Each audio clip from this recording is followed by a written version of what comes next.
Olá, igreja, a paz do Senhor Jesus. Espero que você esteja bem.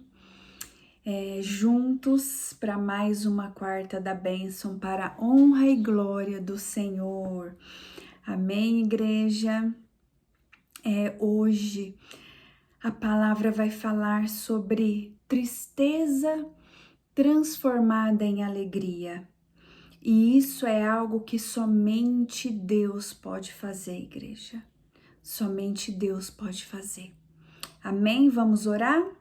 Senhor nosso Deus, nosso Pai, Deus Todo-Poderoso, Deus justo, Deus fiel, Deus santo. A sua fidelidade dura para sempre, Pai. Glórias a Ti, Pai. Glórias a Ti. A sua justiça, Pai, é perfeita, Pai. A sua justiça é perfeita. Seja conosco nesta palavra da quarta da bênção, Pai. Fala comigo, fala com a sua igreja, fala com o seu povo, desperta o seu povo, levanta o seu povo, abençoa o seu povo, Pai. É o que nós te pedimos e te agradecemos em nome de Jesus. Amém, igreja? Hoje eu quero ir com vocês no Salmo 126, tá? É um salmo de um pedido de uma oração do povo, pedindo prosperidade, pedindo socorro, de súplica, tá? De súplica e não de murmuração. Muitas vezes, quando a gente se vê no exílio, quando a gente se vê no cativeiro, você já teve esse sentimento, essa sensação de eu estou no cativeiro? O que é isso? Eu não vejo saída, né? Então, assim, eu não sei você, mas eu já tive esse sentimento e é um tempo com o Senhor de súplica, é um tempo de humilhação, não para o homem, para Deus, sabe? É um tempo de aprendizado, é um tempo de aprendizado, sabe? Esse salmo, o 126, ele fala, né?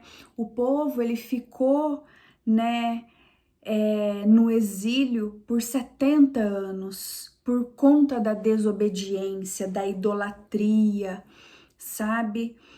Então, o próprio Deus permitiu, tá? Mas o que tinha de diferente nesse povo, né, que estava ali cativo na Babilônia?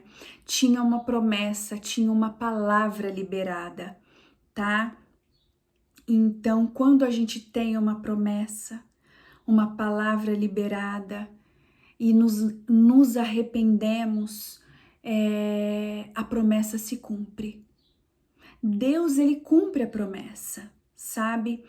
Mas para a promessa, nós precisamos estar na posição de tomar posse da promessa, entendeu?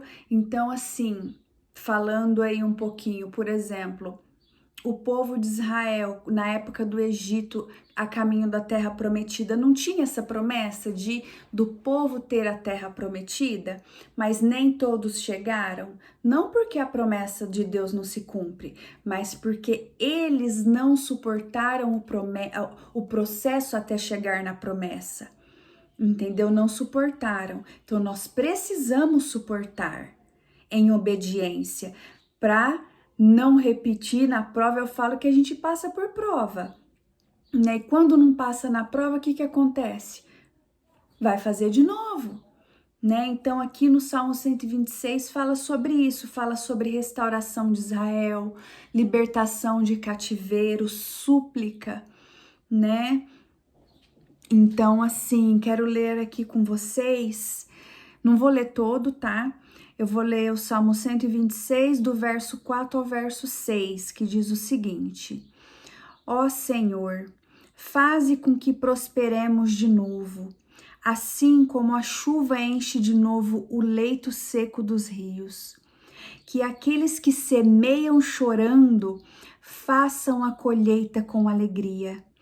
Aqueles que saíram chorando, levando a semente para semear, voltarão cantando, cheios de alegria, trazendo nos braços os feixes da colheita. Então, as nossas lágrimas, muitas vezes, sabe, lágrimas de súplica, sabe, de humilhação, clamando ao Senhor, vai ter a colheita. Vai ter a colheita, não vale a pena a murmuração, não vale a pena se rebelar contra Deus. Não vale a pena, não vale a pena. Toda vez que o processo, né, para mim estava difícil, no primeiro momento que eu não sabia lidar com o processo, que às vezes me revoltava, ou eu não entendia e questionava, era pior, parecia que não ia sair dali nunca,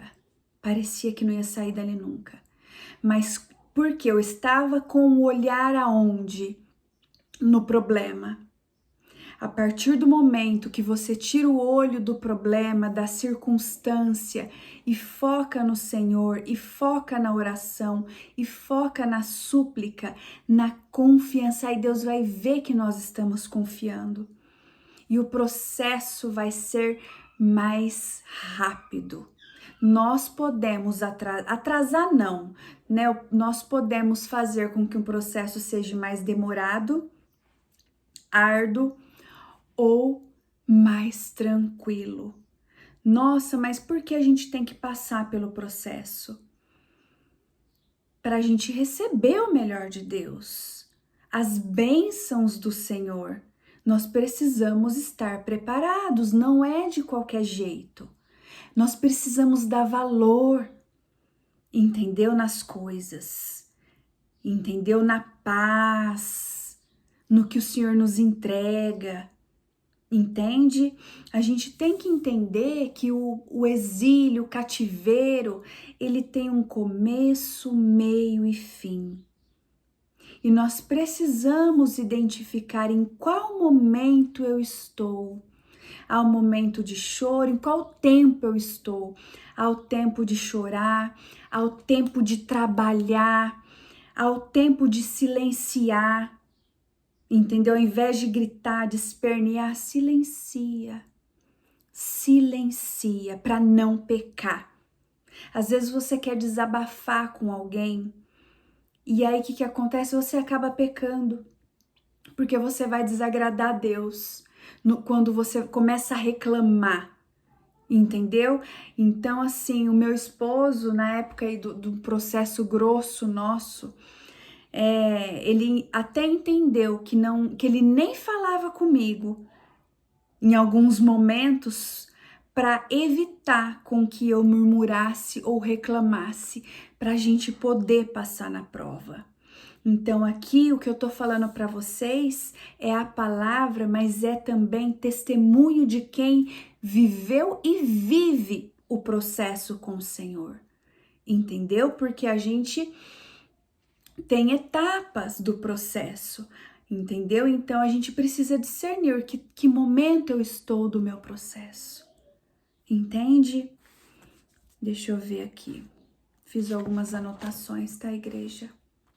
No exílio é tempo de choro, de desespero, até de dúvida da promessa, né? A gente acha que nunca mais vai sair daquela situação, mas a gente precisa discernir. Qual que é o tempo? É o tempo de clamar? É o tempo de correr atrás? É o tempo sempre em oração. Como que eu distingo o tempo em que eu estou do meu processo, né? Comunhão com o Espírito Santo, para ter a sensibilidade, né?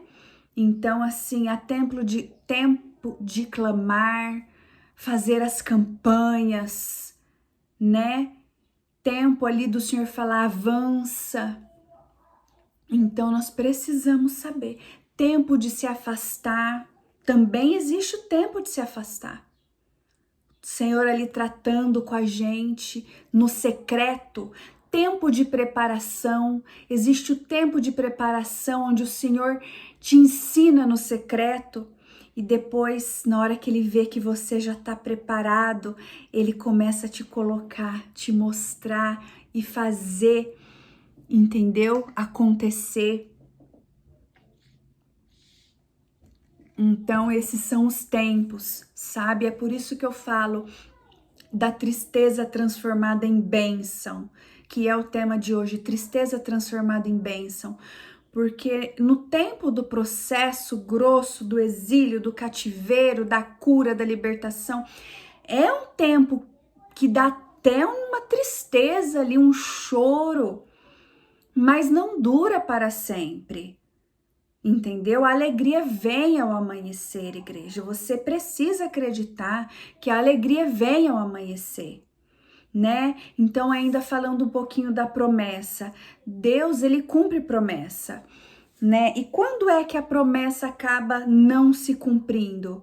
Quando a pessoa não obedece, nem que seja para a promessa se cumprir na vida do filho daquela pessoa, vai se cumprir, entendeu? Porque Deus, ele cumpre. Agora, a vontade de Deus é que todo mundo ali entrava na terra prometida, né? Mas nem todo mundo suportou o processo, mas o filho daquelas pessoas entraram na terra prometida, entendeu? Então, suporte o processo, suporte o aprendizado, entendeu? Queira discernir o que é para você fazer nesse tempo de agora, tá? Então, aqui, ó, o que nós não podemos fazer é ficar perdido no tempo do processo ali, do exílio, do cativeiro, né? A gente tem que saber, se eu cheguei até no meio, poxa, eu tô cansado, não é hora de olhar para trás.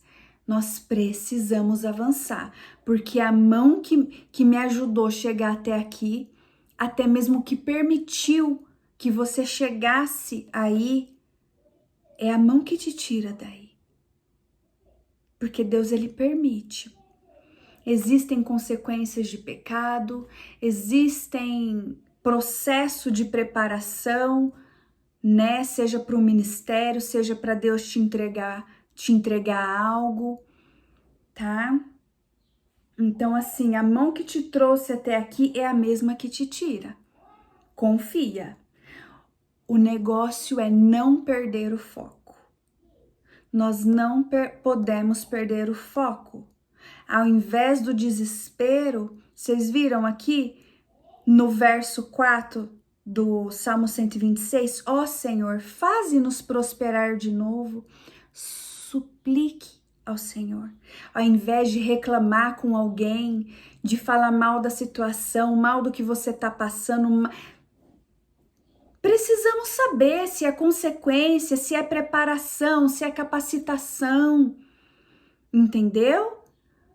Tudo tem um propósito, tudo tem um propósito. O que você está passando hoje tem um propósito. Mas o que eu te digo é, persevere, porque Deus transforma tristeza em bênção. Ele quer nos abençoar, igreja. Ele quer. Ele tem satisfação em mostrar a glória dele na sua vida, na minha vida. Entendeu? Então, assim, todo processo, todo exílio tem um propósito. E o propósito é nos trazer no centro da vontade de Deus. Muitas vezes a pessoa está fora dos propósitos do Senhor, da vontade do Senhor. E aí o que acontece quando Deus nos traz para um processo, para um cativeiro, para enfim, né? É para nos puxar de volta para o centro da vontade dele. Amém, igreja? E a gente não tem que ficar questionando por quê. Não tem que ficar questionando. Ele sabe o que é melhor para nós. A vontade de Deus é perfeita e boa e agradável. Nós precisamos confiar. Se você está passando por algo agora, algum motivo tem. Qual que é o propósito? Fala com o Senhor. Conversa com Ele. Tenha intimidade. Entende? Para Ele te revelar os planos dele, porque Deus, ele revela, ele não pega ninguém de surpresa, ele não tem prazer em pegar ninguém de surpresa, ele se revela e revela os seus planos para os seus filhos. Amém, igreja? Então não pensa no porquê, mas o pra quê, né? O pra que eu tô passando por isso? É para algum aprendizado, né? Então, assim, neste dia Deus quer transformar tristeza em bênçãos. Eu sou prova viva, sabe? O que vocês vê, todas as minhas ministrações, pregações, igreja, a maioria são testemunhos meus, do que eu vivo com o Senhor, entendeu? Do que Ele me ensina, do que Ele ensina aqui no nosso secreto, entendeu? Seja de processo, seja de ministério, seja de revelação, na intimidade, de tristeza transformada em bênção, de cativeiro, de libertação, de cura, entendeu? São experiências com o Senhor. Queira ter experiências para contar. Queira ter testemunho para contar, igreja. Chega de ficar contando o testemunho do outro. Queira viver o seu testemunho, sem reclamação, sem murmuração, com súplicas para ter ação de graças, em nome de Jesus. Amém, igreja? Essa é a palavra de hoje, para mim e para a sua vida, tá? Leia o Salmo 126 todo, tá? Então, assim, se você está num cativeiro agora, num processo dolorido, eu não sei qual é a sua área que tá difícil, se é a saúde, se é o trabalho, relacionamento, família, eu não sei qual é o seu exílio hoje, mas o Senhor transforma, Ele liberta, Ele quebra cativeiro, Ele liberta, Ele salva, Ele cura, Ele transforma e Ele entrega a bênção. Ele transforma, Ele é especialista em transformar aquele cenário de tristeza em bênçãos. E é isso que Ele quer fazer com a sua vida hoje. Amém? Tome posse dessa palavra. Amém, igreja? Que o Senhor te abençoe e te guarde, que Ele faça resplandecer o rosto dele sobre você e te dê a paz. Em nome de Jesus, se Deus quiser, estaremos de volta juntos na próxima quarta-feira. Deus te abençoe.